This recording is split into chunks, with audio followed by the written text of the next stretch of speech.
Kali ini kita akan belajar tentang rukun iman. Rukun iman. Rukun iman ada 6. Rukun iman pertama, beriman kepada Allah.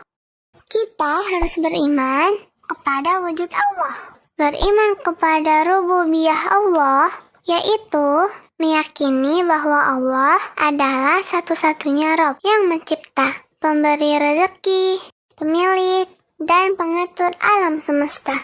Allah satu-satunya yang berhak kita ibadahi. Segala ibadah hanya boleh ditujukan hanya untuk Allah semata. Beriman kepada nama dan sifat Allah yang ditetapkannya untuk dirinya dalam Al-Quran dan Sunnah Rasul, tanpa melakukan tahrif atau diselewengkan, tanpa ditaktil atau penolakan, tanpa ditakyif atau menyatakan hakikat, dan tanpa ditamsil atau memisahkan dengan makhluk. Rukun iman kedua, beriman kepada malaikat. Malaikat adalah makhluk gaib. Malaikat diciptakan dari cahaya. Malaikat tidaklah makan dan minum. Beriman kepada nama-nama malaikat yang kita ketahui dan yang tidak kita ketahui, seperti Jibril, ditugaskan menyampaikan wahyu kepada Rasul. Malaikat Mikail, ditugaskan mengurus hujan dan tumbuhan bumi. Malaikat Israfil, ditugaskan meniup sangkala. Malaikat Malik, yaitu malaikat penjaga neraka. Ridwan, yaitu malaikat penjaga surga. Malaikat Munkar dan Nakir yang bertugas menanyakan mayat di dalam kubur. Malaikat Maut bertugas mencabut nyawa.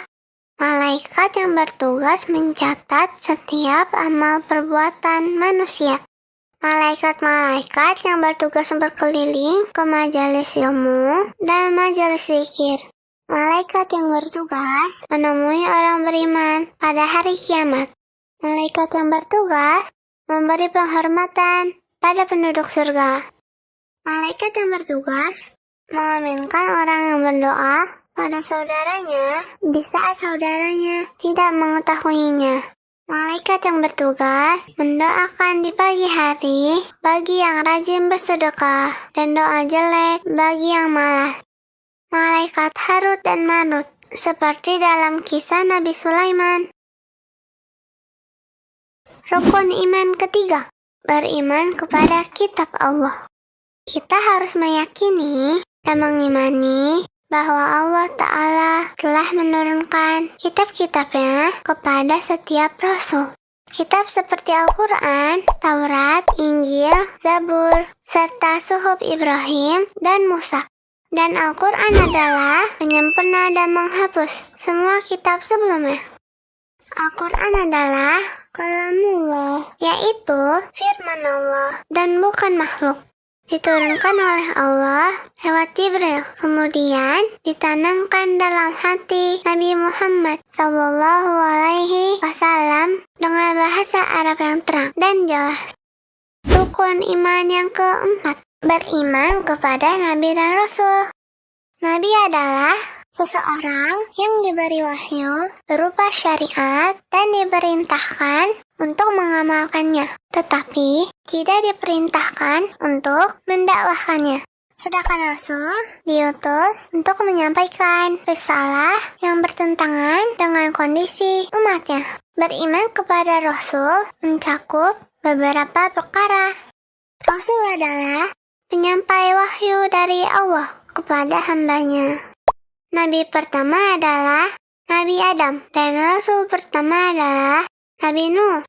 Rasul yang paling utama adalah dari kalangan ulul azmi, yaitu Nabi Nuh, Nabi Ibrahim, Nabi Musa, Nabi Isa, dan Nabi Muhammad. Semua para rasul menyerukan untuk mentauhidkan Allah dan meninggalkan kesyirikan, walaupun syariatnya berbeda-beda. Kita harus meyakini bahwa Nabi Muhammad SAW adalah penutup para rasul. Tidak ada lagi nabi setelah beliau. Nabi Muhammad adalah penghulu para rasul, yaitu rasul yang paling utama, pemegang kunci pintu surga pertama kali, dan umat Nabi Muhammad yang pertama kali masuk surga. Rukun iman yang kelima, beriman kepada hari akhir, beriman bahwa kiamat akan terjadi, beriman akan adanya nikmat dan siksa kubur, beriman kepada tanda-tanda hari kiamat seperti munculnya Dajjal, datangnya Imam Mahdi, turunnya Nabi Isa bin Maryam, keluarnya Ya'juj dan Ma'juj, keluarnya Dabbah atau binatang, dan terbitnya matahari dari barat. Beriman kepada ditiupnya sangkala, syafaat, hisab, mizan atau timbangan, pembagian catatan amal, al-haud atau telaga, as-sirat atau titian, surga, dan neraka. Juga beriman kepada disembelihnya al-maut. Rukun iman ke-6, beriman kepada takdir. Kita harus mengimani bahwa Allah mengetahui segala yang terjadi di alam ini. Segala sesuatu telah dicatat oleh Allah. Apa yang telah Allah kehendaki pasti terjadi. Yang tidak Allah kehendaki tidak akan terjadi. Segala yang ada di alam ini adalah makhluk yang diciptakan oleh Allah Ta'ala. Ada yang hasil perbuatan Allah, seperti turunnya hujan, tumbuhnya tanaman, dan ada yang merupakan perbuatan hambanya. Nah, teman-teman, itulah pelajaran kita kali ini. Sampai jumpa di pelajaran selanjutnya. Wassalam.